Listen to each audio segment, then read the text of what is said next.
अगर आप भी माँ दुर्गा की पूजा करते हैं तो आपने यह जरूर गौर किया होगा कि देवी दुर्गा को ज्यादातर सुहाग की मान्यता का आधार मानी जाने वाली चीजें ही चढ़ाई जाती हैं।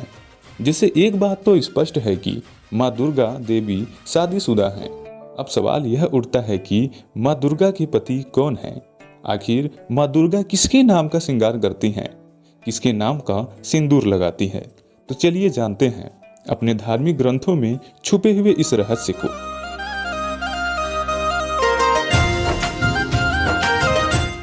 श्रीमद् देवी भागवत तृतीय स्कंद पृष्ठ 114-115 में स्पष्टीकरण मिलता है कि ब्रह्म, जिसे काल या क्षरपुरुष भी कहा जाता है, देवी दुर्गा के पति हैं। यहाँ दुर्गा को भवानी और काल को परम पुरुष के रूप में संबोधित किया गया है तथा स्पष्ट रूप से लिखा गया है कि वे साथ रहते हैं तथा यह भी कहा गया है कि दोनों के बीच अविभाज्य संबंध हैं।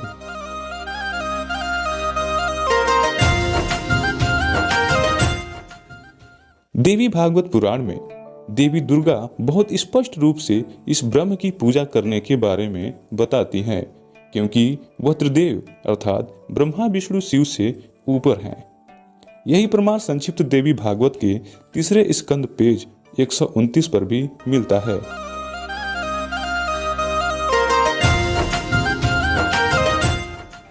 पवित्र श्रीमद् भागवत गीता में अध्याय 14 श्लोक 3 से 5 में स्पष्ट रूप से प्रत्यक्ष हुआ है। श्री कृष्ण में प्रेतवश प्रवेश ब्रह्म ज्योति निरंजन काल स्पष्ट रूप से कह रहा है कि हे अर्जुन, नाना प्रकार की सब योनियों में जितनी मूर्तियां अर्थात शरीरधारी प्राणी उत्पन्न होते हैं, प्रकृति दुर्गा तो उन सब की गर्भ धारण करने वाली माता है और मैं बीज को स्थापित करने वाला पिता हूँ। कि जब से ये प्राणी परमात्मा से विमुख हुआ है, उसको पाने की चाह इसको जबरदस्त लगी हुई है, परंतु इसको उसके पाने की विधि का ज्ञान नहीं, इस करके कठिन से कठिन साधना करके भी अपना जीवन बर्बाद करके चला गया। पुण्यात्माओं, कल रात्रि में आपको सत्संग सुनाया था कि पवित्र हिंदू धर्म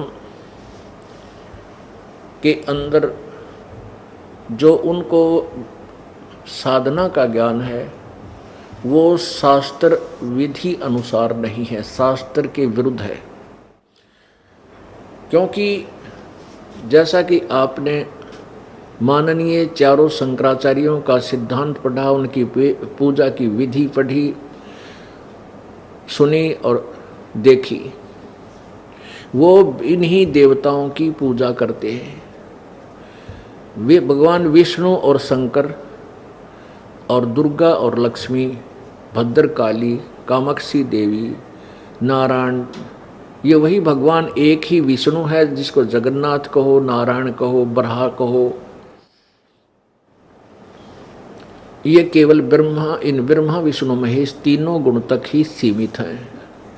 इन्हीं देवी देवताओं की पूजा में लगे हैं।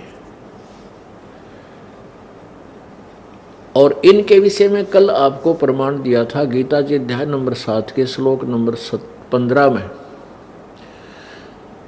12 से 15 में स्पष्ट किया है कि इन तीनों गुणों के द्वारा जो कुछ भी हो रहा है उसका मुख्य कारण गीता ज्ञानदाता कहता मैं हूं। वो कौन है? वो ब्रह्म है। ये क्षर पुरुष भी कहलाता है। और इसने कहा कि ये रजगुण ब्रह्मा से जो कुछ हो रहा है, सतगुण विष्णु से जो हो रहा है, सतीथि है, रजगुण ब्रह्मा से जीवों की जन्म उत्पत्ति, तमगुण शंकर से जो संहार हो रहा है, इसका मुख्य कारण मैं हूं। लेकिन मैं इनसे दूर हूं, क्योंकि ये ऊपर 21 में ब्रह्मांड अपने एक ब्रह्मलोक में बने शिखर स्थान पर ऊपर रहता है, अलग रहता है, और वहीं अपनी पत्नी दुर्गा को रखता है।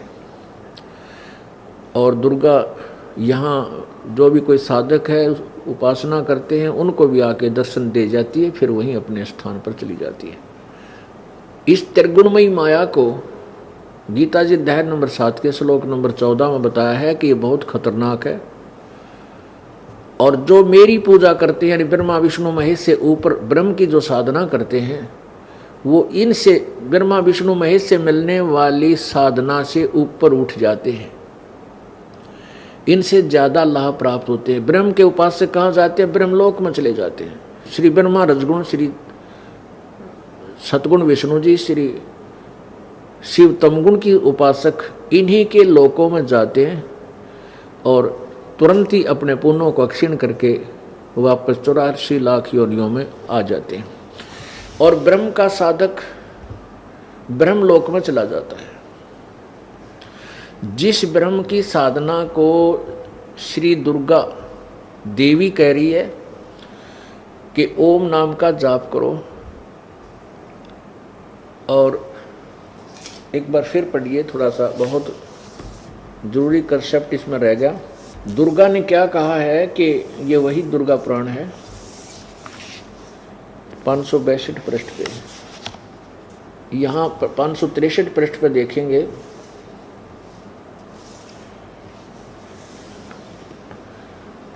ये ब्रह्म के बारे में जो जानकारी दी गई थी, उस ब्रह्म का क्या स्वरूप है, यह बतलाया जाता है। यहाँ से आते हुए उस वेद ने योग लक्ष्य का तुम वेदन करो, मन लगाकर उसमें तन्मय हो जाओ। सौम्य उपनिषदों में कथित महान अस्त्र रूप धनुष को लेकर उस पर उपासना द्वारा तीक्ष्ण किया हुआ बाण संधान करो, फिर भावा अनुगत हो उचित के द्वारा उस बाण को खींचकर अक्षर रूप ब्रह्म को लक्ष्य बनाकर वेदन करो। परवण यानी ओम धनुष है, जीवात्मा बाण है, ब्रह्म उसका लक्ष्य का गया। यहाँ ओम मंत्र बताया है और ब्रह्म लक्ष्य रूप पर अक्षर रूप ब्रह्म, और यहाँ पर अक्षर ब्रह्म। यानी ये कितने विचलित हैं, कहीं पर तो अक्षर ब्रह्म, ये अक्षर ब्रह्म, और यहाँ पर भी अक्षर रूप ब्रह्म, और फिर ब्रह्म पहला छोड़ा। ओ महिमा तो बता रहे हैं उस पूर्ण परमात्मा की। देखो यहाँ गाई जा रही है महिमा, उस ब्रह्म का क्या स्वरूप है वह यह बतलाया जाता है। ये सारा कुछ कहा है इसके बारे में। यहाँ कहा कि वह समस्त प्रजा के ज्ञान से परे है, अर्थात किसी की बुद्धि माने वाला नहीं है, ये तुम जानो। जो परम प्रकाश रूप है, सूक्ष्म चैतन्य सूक्ष्म है, जिसमें संपूर्ण लोक और उन लोकों में निवास करने वाले प्राणी सतीत हैं, वह अक्षर ब्रह्म है। वह अविनाशी परमात्मा है, वही सबके प्राण है, वही सबकी वाणी है, वही सबके मन है, और वही परम सत्य है। ये महिमा तो गा रही है परम अक्षर ब्रह्म की, और कह रही है इसको अक्षर ब्रह्म, और फिर लाकर छोड़ रही है केवल ब्रह्म की साधना पर। परवण उसका मंत्र है, जीवात्मा बाण है, ब्रह्म को उसका लक्ष्य कहो और ब्रह्म की पूजा करो। उस एकमात्र परमात्मा को ही जानो, यानी केवल एक परमात्मा जो सबका मालिक है उसको जानो, दूसरी बात सब बातें छोड़ दो। यही अमृत रूप परमात्मा के पास पहुंचने का पुल है। ये पॉइंट रह गया था। ये क्या कह रही है दुर्गा कि केवल एक परमात्मा की भक्ति करो और अन्य की नहीं, और वही पूर्ण मोक्ष का साधन है। और फिर बता रही है केवल वो मंत्र है और वो ब्रह्मलोक में रहता है। ओए होए, परमेश्वर की वाणी है वो। नौ मन सूत उलझिया, ऋषि रहे जख मारे, सतगुरु ऐसा सुलझा दे भाई, उलझे न दूजी बार। सतगुरु बिन काहू न पाया ज्ञाना, जो थो था भुस छड़े किसाना। गुरु सतगुरु बिन वेद पढ़े जो प्राणी, समझे न सार रहे अज्ञानी। अब श्री दुर्गा देवी जो श्री ब्रह्मा विष्णु महेश की श्री माता जी हैं, और श्री ब्रह्मा जी रजगुण, श्री विष्णु जी सतगुण, श्री शंकर शिव जी तमगुण, ये सभी के सभी वेद ज्ञानहीन थे। अब दास जो आपको आगे ये गीता जी अध्याय नंबर 7 का जो कल प्रकरण प्रारंभ हुआ था, उसमें क्या कहा है कि अध्याय नंबर 7 के श्लोक 12 से 15 में ये कहना चाहा है गीता ज्ञानदाता ने कि जो इन तीनों गुण रजगुण ब्रह्मा, सद्गुण विष्णु, तमगुण शिव जी तक ही साधना करते हैं और जिनका इस त्रिगुणमयी माया के द्वारा ज्ञान हरा जा चुका है, वो असुर स्वभाव को धारण किए हुए मनुष्यों में नीच दुष्कर्म करने वाले मूर्ख मुझे भी ना बचते। यहाँ भक्ति का विषय चल रहा है।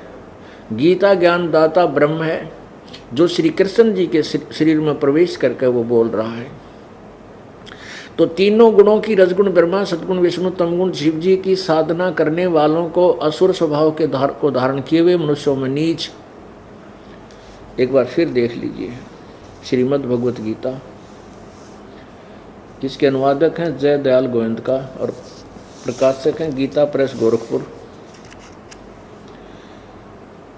गोविंद भवन कार्यालय कोलकाता का संस्थान।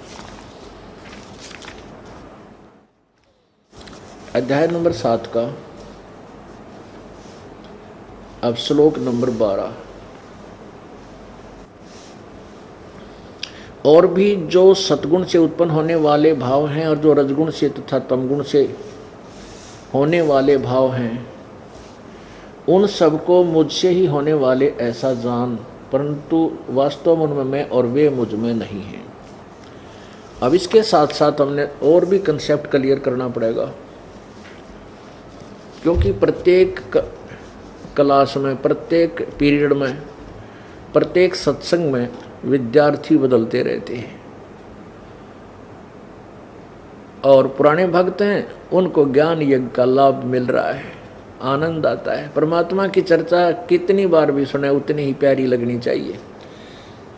ये एक भक्त के लक्षण होते हैं जो स्वस्थ भक्ति चल रही है जिसकी। अब देखिएगा ये वही गीता जी इसमें सिद्ध करना चाहेगा दास के रजगुण ब्रह्मा है, सतगुण विष्णु, तमगुण शिव जी। देखिएगा ये वही श्री देवी पुराण, श्रीमद् देवी पुराण गीता प्रेस गोरखपुर से प्रकाशित है।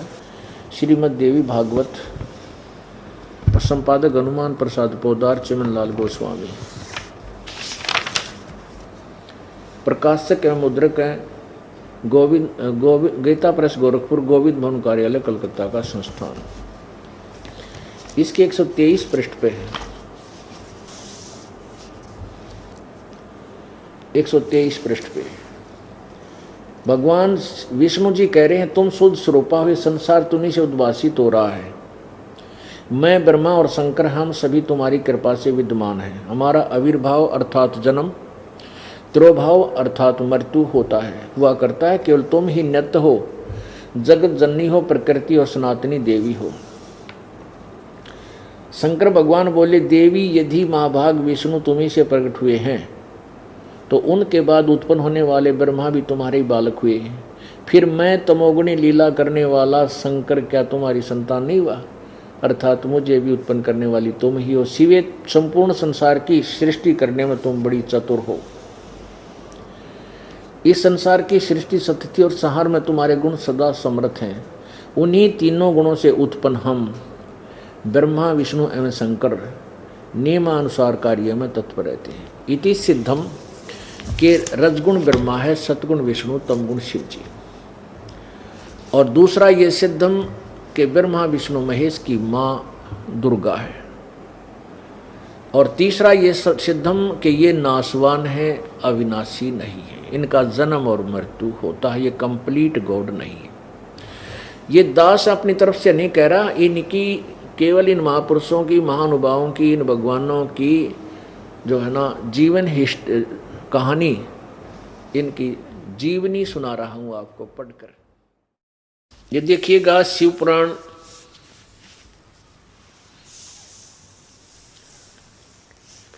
गीता प्रेस गोरखपुर से प्रकाशित शिव पुराण, संपादक है हनुमान प्रसाद पोदार, प्रकाशक है गीता प्रेस गोरखपुर, प्रकाशक एवं मुद्रक गीता प्रेस गोरखपुर, गोविंद भवन कार्यालय कोलकाता का संस्थान। अब इसके 98वें पृष्ठ पर आपको दिखाते हैं। 98 से प्रारंभ होता है। यह रुद्र संहिता और संक्षिप्त शिवपुराण पृष्ठ 98। अब देखिएगा इसके नीचे अध्याय नंबर 5 यहाँ समाप्त होता है रुद्र संहिता का। अपने पुत्र नारद की यह बात सुनकर लोक पितामह ब्रह्मा वहाँ इस प्रकार बोले। अब रुद्र संहिता के 6ठे अध्याय में ये देखिए 99वें पृष्ठ पे ब्रह्मा जी ने कहा ब्रह्मन नारद से, देव शिरोमणे, तुम सदा समस्त जगत के उपकार में ही लगे रहते हो। तुमने लोगों के हित की कामना से बहुत उत्तम बात पूछी है। जिस समय समस्त चराचर जगत नष्ट हो गया था, सर्वत्र केवल अंधकार ही अंधकार था। न सूर्य दिखाई देते थे, न चंद्रमा, अन्य ग्रहों और नक्षत्रों का भी पता नहीं था। न दिन होता था न रात, अग्नि पृथ्वी वायु और जल की भी सत्ता नहीं थी। उस समय तत्सद ब्रह्म, इस श्रुति में जो सत्य सुना जाता है एकमात्र वही शेष था। अब प्रश्न नंबर 100 पे, क्योंकि हमने अपने काम की बातें पढ़नी है, जो हमें आसानी से समझ में आ जाए उनको लेना है, जो हमारा कंसेप्ट क्लियर हो जाए, हमारा काम सर जावे। ये देखिए, जिस परब्रह्म के विषय में ज्ञान और अज्ञान से आपस विकार कर रहे हैं, कुछ ज्ञान से कुछ अज्ञान से, यानी अटकल ला कर जो ज्ञान दिया जो सुना जाता है, उक्तियों द्वारा इस प्रकार ऊपर बताए अनुसार विकल्प किए जाते हैं। उसने कुछ काल के बाद द्वितीय की इच्छा प्रकट की। उसके भीतर एक से अनेक होने का संकल्प उदित हुआ। तब उस निराकार परमात्मा ने अपनी लीला शक्ति से अपने लिए मूर्ति यानी आकार की कल्पना की। मूर्ति माने आकार। जो मूर्ति रहित परब्रह्म है उसकी मूर्ति, यानी मूर्ति रहित माने निराकार, और कहते फिर वो साकार बन गया। वो क्या बना? उसकी साकार मूर्ति भगवान सदाशिव है। ये काल के विषय में जानकारी चल रही है, ब्रह्म के विषय में, ये ध्यान रखना। उसी को सदाशिव, अर्वाचीन और प्राचीन विद्वान उन्हीं को ईश्वर कहते हैं। उस समय एकाकी रहकर स्वेच्छा अनुसार विहार करने वाले उन सदाशिव ने अपने विग्रह से स्वयं ही एक स्वरूप भूता शक्ति की सृष्टि की, जो उनके अपने श्रीअंग से कभी अलग होने वाली नहीं थी। ये दुर्गा काल के शरीर से निकली, इसका वर्णन है। उस पराशक्ति को प्रधान प्रकृति गुणवती माया बुद्धि तत्व की जननी और विकार रहित बताया गया है।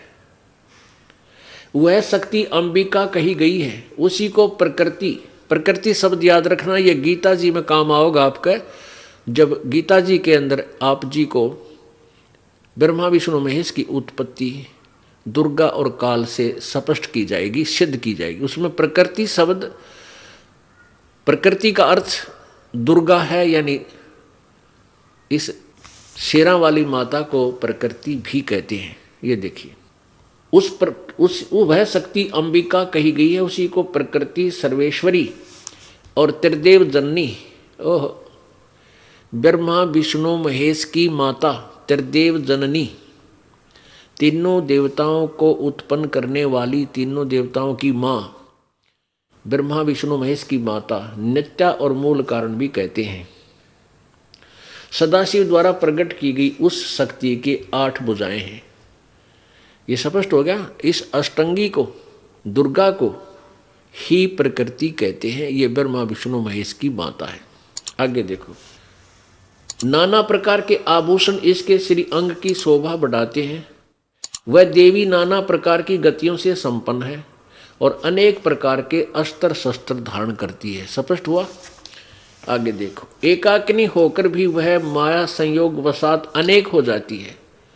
इसी ने 3 रूप धारण किए थे, सावित्री, लक्ष्मी और पार्वती का। ये 3 रूप धारण कर लिए और ब्रह्मा विष्णु महेश के साथ शादी कर दी। और ये स्पष्ट है कि एकाकिनी होकर भी वह माया संयोग वसात अनेक हो जाती है। वे जो सदाशिव हैं, ये काल भगवान के विषय में कहा गया है, जो इसका पति है दुर्गा का। वे जो सदाशिव हैं उन्हें परम पुरुष ईश्वर शिव, शंभु और महेश्वर कहते हैं। अब उसी का प्रकरण चल रहा है काल भगवान का। अब ये ब्रह्मा बता रहा है, क्योंकि ब्रह्मा जी को परमात्मा पूर्ण ब्रह्म आए थे और ब्रह्मा जी को मिले थे, क्योंकि ये सभी आत्मा उसी कबीर भगवान की है। परमेश्वर ने चाहा था कि ब्रह्मा काल का बड़ा बेटा है और इसको मैं ज्ञान समझा दूं, हो सकता है ये सभी को समझा दे और फिर ये सब मेरे को समझ जावे।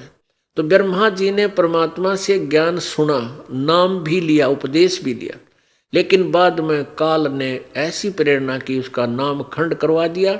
तो उस परमात्मा से सुने हुए उस ज्ञान को और साथ में अपने खिचड़ी ज्ञान को मिलाकर वो ब्रह्मा आगे सुनाने लग गया, परमात्मा से दूर हो गया और काल के हाथ में फंसा रहा, परमात्मा की शरण रखी नहीं। अब उसी काल भगवान के विषय में इसको सदाशिव भी कहते हैं, महाशिव भी कहते हैं, महाविष्णु भी काल ब्रह्म को बोलते हैं और महाब्रह्मा भी यही रूप धारण कर लेता है।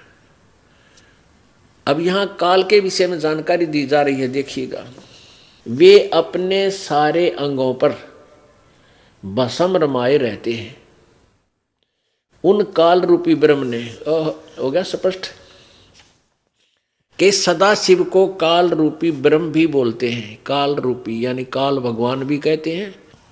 उन्हीं काल रूपी ब्रह्म ने एक ही समय शक्ति के साथ, ये नाथ नहीं है, मिसप्रिंट है, शक्ति यानी दुर्गा के साथ शिवलोक नामक अक्षेत्र का निर्माण किया था।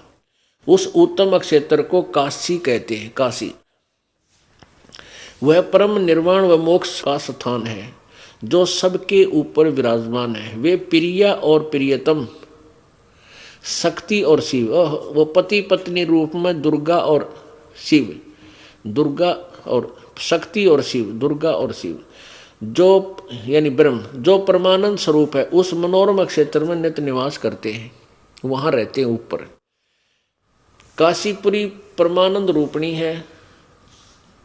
मुने शिव और शिवा ने, इस काल और दुर्गा ने प्रलय काल में भी कभी उस क्षेत्र को अपने सानिध्य से मुक्त नहीं किया। अब क्या बताते हैं, देव से एक समय उस आनंद वन में यानी काशी में रमण करते हुए, मौज मस्ती मारते हुए शिवा और शिव के मन में यह इच्छा हुई कि किसी दूसरे पुरुष की सृष्टि करनी चाहिए, यानी कोई बालक पैदा करना चाहिए जिस पर यह सृष्टि संचालन का महान भार रखकर हम दोनों केवल काशी में रहकर इच्छा अनुसार विचरें और निर्वाण धारण करें। ऐसा निश्चय करके शक्ति सहित सर्वव्यापी परमेश्वर शिव ने अपने वाम भाग के 10वें अंग पर अमृत मल दिया, यानी पति पत्नी व्यवहार किया उन्होंने। फिर तो वहां से एक पुरुष प्रकट हुआ, एक पुत्र उत्पन्न हो गया। उसका नाम के रखा 102 पृष्ठ पर रुद्र संहिता अध्याय नंबर 6 चल रहा है। शिव ने कहा, उस काल ने कहा, वत्स व्यापक होने के कारण तुम्हारा विष्णु नाम विख्यात हुआ। अब सिद्ध हो गया कि दुर्गा और काल से, प्रकृति और इस ब्रह्म से विष्णु का जन्म हुआ। ये इनके माता पिता हैं। ये अपने सदग्रंथ बता रहे हैं, दास अपनी तरफ से कोई मिलावट नहीं कर रहा। ये है सिलेबस का ज्ञान जो गुरुओं ने हमें देना चाहिए था, लेकिन उन अज्ञानियों ने लोक वेद सुना के हमारे सदग्रंथों के विपरीत ही हमें ज्ञान में उलझा रखा था। और यही कारण रहा, कोई कुछ दंत कथा सुना रहा है, कोई कुछ सुना रहा है। यदि हम एक ही आधार लेकर चलेंगे सदग्रंथों को, तो अज्ञान होने का कहीं चांस ही नहीं है, कोई भ्रमित ही नहीं हो सकता, क्योंकि हम अशिक्षित थे, हमारे पूर्वज अशिक्षित थे और शिक्षा का अधिकार केवल ब्राह्मण वर्ग को था। वही संस्कृत पढ़ सकते थे। काशी विद्यापीठ उनका नाम हो रही थी कि ब्राह्मण लोग ही पढ़ेंगे और उन्होंने ही सदग्रंथों को समझना है। उनका कोई सदग्रंथ समझ में आए नहीं, क्योंकि उनके पास तत्व ज्ञान नहीं था। और तत्व ज्ञान में सृष्टि रचना जो है, सृष्टि रचना की कथा है, जब तक वो समझ में नहीं आती तब तक कोई भी सदग्रंथ आप समझ नहीं सकते। तो वो ज्ञान उन ब्राह्मणों यानी गुरुओं के पास नहीं था, जिस कारण से उन्होंने ये ऐसे क्लियर ज्ञान भी हमें नहीं बता पाए, वो नहीं बता सके, क्योंकि वो तत्व ज्ञानहीन थे और बाद में फिर पैसे लालच हो गया उनको, अपना रोजी रोटी का धंधा बना लिया, और जिस बात से जनता प्रसन्न हो वही बताना, वही उसी तरह उनको कहना समझाना, और जिससे अपना स्वार्थ सिद्ध हो उस तरह उनको मूर्ख बनाना, ये उनका उद्देश्य हो गया था। अब इसमें स्पष्ट लिख रखा है कि विष्णु जी की उत्पत्ति दुर्गा और काल से हुआ, ब्रह्म से। आगे ब्रह्मा जी की उत्पत्ति आपको दिखाते हैं। ब्रह्मा जी कहता है मेरा जन्म भी इसी प्रकार दुर्गा और शिव से हुआ, देखो काल से हुआ। ये शिव कौन है? ये एक तो ये तमोगुण शिव है, ये काल का बेटा है, और ये खुद भी शिव रूप धारण कर लेता है, ये सदाशिव भी कहलाता है, इसको महाशिव भी कहते हैं। ऐसे ही यही काल फिर और लीला करता है, छल छिद्र करता है, ये विष्णु रूप धारण कर लेता है तो और उसको महाविष्णु कहते हैं। ऐसे ही वो ब्रह्मा रूप धारण कर लेता है तो महाब्रह्मा कहलाता है। उसको समझ नहीं सके यो माँ ब्रह्मा के बीमारी थी, यो कौन था। अब इसका सारा निर्णय हो जाएगा। अब ब्रह्मा जी की उत्पत्ति दुर्गा और ब्रह्म से देखिएगा। अब यहाँ छठा अध्याय समाप्त हो गया रुद्र संहिता का। ये आपने अभी पढ़ लिया कि विष्णु जी का नाम धर दिया। उस काल ने, शिव ने कहा वत्स बेटा, व्यापक होने के कारण तुम्हारा विष्णु नाम विख्यात हुआ, तेरा नाम विष्णु रख दिया। अब ब्रह्मा जी कहते हैं 7वें अध्याय में रुद्र संहिता, ब्रह्मा जी कहते देव से यानी नारद जी को बता रहे हैं। तत्पश्चात कल्याणकारी परमेश्वर शांब सदाशिव ने पूर्ववत प्रयत्न करके जैसे विष्णु उत्पन्न किया, मुझे अपने दाहिने अंग से उत्पन्न किया। मुने इस महेश्वर ने मुझे तुरंत ही अपनी माया से मोहित करके नारायण देव की नाभि में डाल दिया और लीलापूर्वक मुझे वहां से प्रकट किया। इस प्रकार उस कमल से पुत्र के रूप में मुझ हिरण्यागर्भ का जन्म हुआ। अब पुण्यात्माओं, अब यहाँ जो अनुवाद करता था इस हिंदी संस्कृत से, जिसने हिंदी में अनुवाद किया, वो यहाँ विचलित हो गया कि शिव से शिव की उत्पत्ति कैसे बताऊं। उसने यहाँ गोलमोल कर दिया। लेकिन कहते हैं चोर चुराई तुंबड़ी और गड्ढे पानी में वह गड्ढे हुआ ऊपर आवे नो सच्चाई छनी ना। इवन अज्ञानियों ने जैसे तुम्बा होता ना, तुम्बा एक तारा सा बना कर, जैसे ये सीताफल होता ना पेठे जितना मोटा एक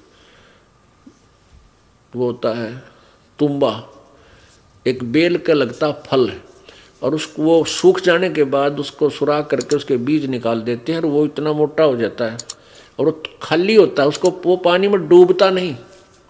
कहते किसी चोर ने वह तुम्बा चुरा लिया किसी का और उसको पानी में छुपाने लग गया नीचे, वो पानी में छोड़ का और वो ऊपर आ जा जब। तो कहते हैं इन्होंने, इस अज्ञानियों ने सच्चाई को दबाने की चेष्टा पूरी की, लेकिन ये सच्चाई छुपी नहीं, दबी नहीं। चोर चुराई तुंबड़ी वो गड्ढे पानी में, और वो गड्ढे हुआ ऊपर आवे नो सच्चाई छानी ना। अब आपको दिखाते हैं 110 पृष्ठ पे, ये रुद्र संहिता का 9वां अध्याय, 110 पृष्ठ पे यहाँ है अध्याय 9, इसके लास्ट में इस प्रकार ब्रह्मा विष्णु तथा रुद्र इन 3 देवताओं में गुण हैं। ये भी सिद्ध हो गया कि रजगुण ब्रह्मा, सतगुण विष्णु, तमगुण शिव, ये तीनों गुण युक्त है, परंतु शिव गुणातीत माने गए। इससे सिद्ध है कि ये कोई इन तीनों से न्यारा है और जो इनका पिता है। अब और क्लियर करते हैं इसी शिव पुराण के, और प्रश्न नंबर 25-26 पे आपको बिल्कुल क्लियर हो जाएगी यही कथा। ये देखो, ये है विद्वेश्वर संहिता विद्वेश्वर संहिता और प्रश्न नंबर 25 पे है।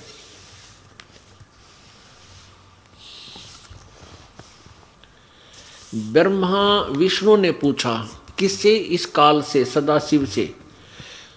प्रभु, सृष्टि आदि में 5 कर्तों के लक्षण क्या हैं, ये हम दोनों को बताइए।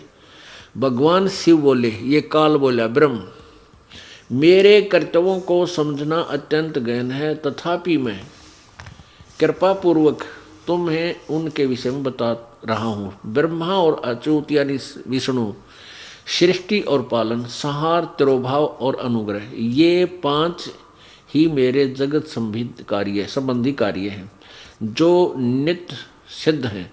संसार की रचना का जो आरंभ है उसी को सर्ग या सृष्टि कहते हैं। अब देखो, अब वो काल क्या कह रहा है? पुत्रो, हे मेरे बेटो, ब्रह्मा और विष्णु को, तुम दोनों ने तपस्या करके प्रसन्न हुए मुझ परमेश्वर से सृष्टि और सतिथि दोनों काम, सृष्टि ब्रह्मा को और सतिथि विष्णु को, यानी तुमने तपस्या करके मुझ प्रसन्न हुए परमेश्वर से प्राप्त किए, मेरे से प्राप्त किए। ये दोनों ही तुम्हें बहुत प्रिय। इसी प्रकार मेरे विभूति स्वरूप रुद्र और महेश्वर में 2 अन्य उत्तम कर्ते, संहार और तिरोभाव, मुझसे प्राप्त किए। इसी प्रकार मेरे विभूति स्वरूप रुद्र और महेश्वर ने 2 अन्य उत्तम कर्ते, संहार और तिरोभाव, मुझसे प्राप्त किए हैं। अब 4 हो गए। एक तो ब्रह्मा और विष्णु, सृष्टि और सतिथि उनको मिले, और रुद्र और महेश्वर को ये संहार और तिरोभाव। इससे सिद्ध हो गया कि जो ज्ञान बोल रहा है इससे अलग है ब्रह्मा, विष्णु और महेश्वर, वो उनके बेटा कह रहा है, वो उनके पुत्र हैं। अब हम यही सिद्ध करना चाहते थे कि ये काल जो है ये ब्रह्मा, विष्णु, महेश का पिता है, ब्रह्म। और इसी काल ने, ब्रह्म ने श्री कृष्ण जी में प्रवेश होकर के भूत की तरह, प्रेत की तरह सूक्ष्म रूप बनाकर श्री कृष्ण जी में प्रवेश करके श्रीमद् भगवत गीता जी का ज्ञान बोला। क्योंकि गीता जी अध्याय नंबर 11 श्लोक नंबर 32 में ये खुद कहता है कि मैं काल हूँ और सबको अब खाने के लिए प्रकट हुआ हूँ, नष्ट करने के लिए। पुण्यात्माओं, श्री कृष्ण जी काल नहीं थे। उन्होंने पहले अपने आप को कभी काल नहीं कहा और बाद में कभी अपने को काल नहीं कहा। वो तो सतोगुण भगवान थे, दयालु आत्मा थी। और गीता जी अध्याय नंबर 8 के श्लोक नंबर 13 में गीता ज्ञानदाता काल श्री कृष्ण में प्रवेश करके कह रहा है कि ओम इति एक अक्षरम ब्रह्म व्यवहारन माम अनुसमरण ये प्रयाति तजन देहम सयाति परमाम गति। गीता ज्ञानदाता काल यानी ब्रह्म कह रहा है कि माम ब्रह्म, मुझ ब्रह्म का केवल एक ओम अक्षर है। इसका सुमन करता हुआ जो अंतिम समय तक अंतिम श्वास तक सिमरण करता हुआ शरीर छोड़कर जाता है तो मेरे वाली परम गति को प्राप्त होता है, मेरे वाली राहत उसे प्राप्त होती है, जो लाभ मेरी साधना से होता है। यही पुराण में लिखा, शिव पुराण में भी दिखाता हूँ। ये शिव पुराण अभी आप पढ़ रहे थे 26 पृष्ठ पे, इसी में ये देखिएगा, ये वही शिव पुराण है, गीता प्रेस गोरखपुर से प्रकाशित है। इसमें अभी आप पढ़ रहे थे कि हे पुत्रों, ये पृष्ठ नंबर 26 पे ये क्या कह रहा है कि हे पुत्रों, तुम दोनों ने तपस्या करके प्रसन्न हुए मुझ परमेश्वर से सृष्टि और सतिथि नामक 2 कृत प्राप्त किए हैं, वे दोनों तुम्हें बहुत प्रिय। इसी प्रकार मेरी विभूति स्वरूप रुद्र और महेश्वर में 2 अन्य उत्तम कृत्य संहार और तिरोभाव मुझसे प्राप्त किए। इससे सिद्ध है कि इन चारों से अलग है वो शिव पुराण का जो ज्ञान दे रहा है। अब यहाँ क्या कहता है ये, मैंने पूर्व काल में अपने सर्वभूत मंत्र का उपदेश किया है जो ओंकार के रूप में प्रसिद्ध है। मेरा एक ओम नाम है, वह महामंगलकारी मंत्र है। सबसे पहले मेरे मुख से ओंकार ओम प्रकट हुआ, जो मेरे स्वरूप का बोध कराने वाला है। ओंकार वाचक है और मैं वाच्य हूँ। यह मंत्र मेरा स्वरूप ही है। प्रतिदिन ओंकार का निरंतर स्मरण करने से मेरा ही सदा स्मरण होता है। अब यहाँ कहता है इन, ये ऊपर इसके सारे लिख रखे हैं, उत्तर का मुख, पश्चिम का मुख, ऐसे होने से इन सभी अवयवों से एकीभूत होकर वह परमण ओम नामक एक अक्षर हो जाता है। ओम एक अक्षर हो जाता है। अब देखना, अब यही गीता जी में लिखा है कि ओम इति एक अक्षरम ब्रह्म व्यवहारण माम अनुसमरण। माम ब्रह्म यानी मुझ ब्रह्म का केवल एक ओम मंत्र है। यहाँ देखना 53 पृष्ठ पे विद्वेश्वर संहिता, शिव पुराण विद्वेश्वर संहिता प्रश्न नंबर 53। परवण के दो भेद बताए गए हैं, स्थूल और सूक्ष्म ओम के। एक अक्षर रूप जो ओम है उसे सूक्ष्म परवण जानना चाहिए। ओम जो सूक्ष्म, ओम एक अक्षर रूप है, यानी ये दास ये सिद्ध करना चाहता है कि गीता जी का ज्ञान भी इसी काल ने बोला था और इसका मंत्र ओम है। ये देखिए प्रश्न नंबर 105 रुद्र संहिता। उस परब्रह्म परमात्मा शिव का वाचक एक अक्षर परवण ही है। एक अक्षर ओम, परवण को चाहे ओम को, ये सभी वाच्य अर्थ रूप हैं। वह परम कारण रत सत आनंद एवं अमृत रूप परात्पर परब्रह्म एकाक्षर का वाच्य है। अब यहां क्या सिद्ध हो गया कि काल जो है ये ब्रह्मा विष्णु महेश का पिता है, दुर्गा इनकी माता है। तो पुण्यात्माओं, परमात्मा प्राप्ति करना कोई कठिन काम नहीं है, लेकिन ये हमारे हृदय में समा जाना कि ये भगवान नहीं है जिनको हम परमात्मा मानते थे। वास्तव में परमात्मा पूर्ण ब्रह्म और ही है, कोई अन्य ही है, जिसकी पूजा से हम क्या पता चला, देवी भागवत महापुराण ने स्पष्ट किया, जिनकी जन्म मृत्यु होती है और प्रमाण करते हैं। अब श्री शिव पुराण, संक्षिप्त शिव पुराण स्पष्ट करेगी कि शिव से सदाशिव ये काल है, ज्योति निरंजन है, क्षर ब्रह्म है। इससे ब्रह्मा और विष्णु का जन्म हुआ, दुर्गा और इससे के संयोग से, और दुर्गा और ये काल जो ब्रह्म ज्योति निरंजन, ये सदाशिव भी इसी को कहते हैं। ये ब्रह्मा विष्णु महेश के माता पिता हैं। संक्षिप्त शिव पुराण सचित्र मोटा टाइप, गीता प्रेस गोरखपुर से प्रकाशित। संक्षिप्त शिव पुराण, संपादक हनुमान प्रसाद पोदार। ये कहाँ से छपा है और कौन इसके प्रकाशक हैं? प्रकाशक एवं मुद्रक गीता प्रेस गोरखपुर, गोविंद भवन कार्यालय कोलकाता का संस्थान। अब इसमें देखिएगा रुद्र संहिता अध्याय नंबर 6, रुद्र संहिता 99 पृष्ठ पे, इधर 97 पृष्ठ पे संक्षिप्त शिव पुराण। अब यहाँ ये 5वां अध्याय समाप्त हुआ रुद्र संहिता का, ये रुद्र संहिता, और ये 6वां प्रारंभ हुआ। ब्रह्मा जी ने कहा, नारद जी ने अपने पिता ब्रह्मा जी से प्रश्न किया था ब्रह्मांडों की जानकारी के लिए। तो ब्रह्मा जी ने कहा, ब्रह्मन देव श्रोमणे, तुम सदा समस्त जगत के उपकार में लगे रहते हो। तुमने लोगों के हित की कामना से बहुत उत्तम बात पूछी है, जिसमें समस्त चराचर जगत नष्ट हो गया था। सर्वत्र केवल अंधकार ही अंधकार था, न सूर्य दिखाई देते थे, न चंद्रमा, अन्य ग्रहों और नक्षत्रों की का भी पता नहीं था, न दिन होता था न रात, अग्नि पृथ्वी वायु और जल की भी सत्ता नहीं थी। उस समय तत्सद्ब्रह्म, तत् वह अविनाशी परमात्मा, तत्सद्ब्रह्म, इस श्रुति से जो सत सुना जाता है एकमात्र वही शेष था। आगे देखो,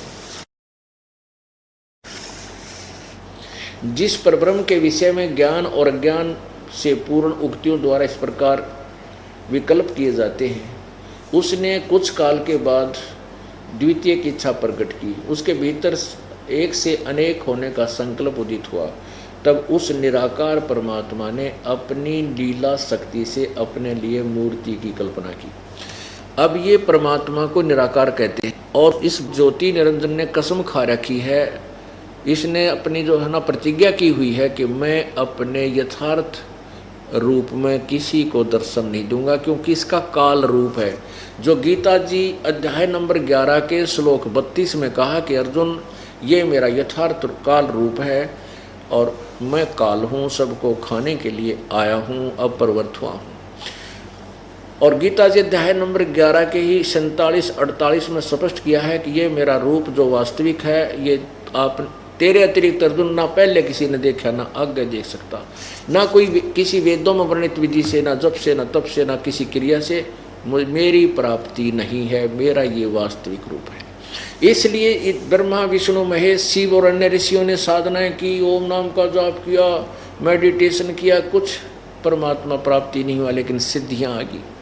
इन्होंने अपनी दंत कथा बना ली, अपना लोक वेद बना दिया कि परमात्मा निराकार है। तो ये ब्रह्मा कह रहा है कि वो परमात्मा वो निराकार है, ब्रह्म, क्यों इनका ज्ञान ब्रह्म से ऊपर है ही नहीं। तो ब्रह्म को ये निराकार मानते, कहते उस ब्रह्म निराकार ब्रह्म ने अपनी मूर्ति बनाई, वो सदाशिव बन गया, जो ब्रह्मा विष्णु महेश का पिता कहलाया। अब देखो, जिस परब्रह्म के विषय में ज्ञान और अज्ञान से उक्तियों द्वारा इस प्रकार विकल्प किए जाते हैं, यानी अज्ञान, ज्ञान और अज्ञान, यानी झूठी साची जो मैं बता रहा हूँ, वो झूठी साची इस प्रकार है, कुछ सच्ची कुछ झूठी। ब्रह्मा कहता है उसने कुछ काल के बाद द्वितीय की इच्छा प्रकट की, उसके भीतर एक से अनेक होने का संकल्प उदित हुआ। तब उस निराकार परमात्मा ने, इस ज्योति निरंजन काल ब्रह्म ने अपनी लीला शक्ति से अपने लिए एक मूर्ति की कल्पना की। अब वो क्या बन गया?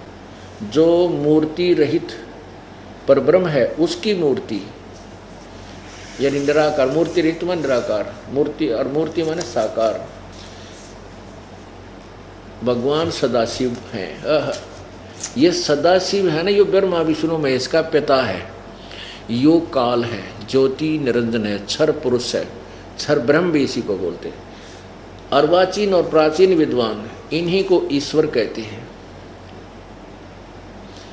उस समय एकाकी रहकर स्वेच्छानुसार विहार करने वाले उन सदाशिव ने अपने विग्रह से स्वयं ही एक स्वरूप भूता शक्ति की सृष्टि की।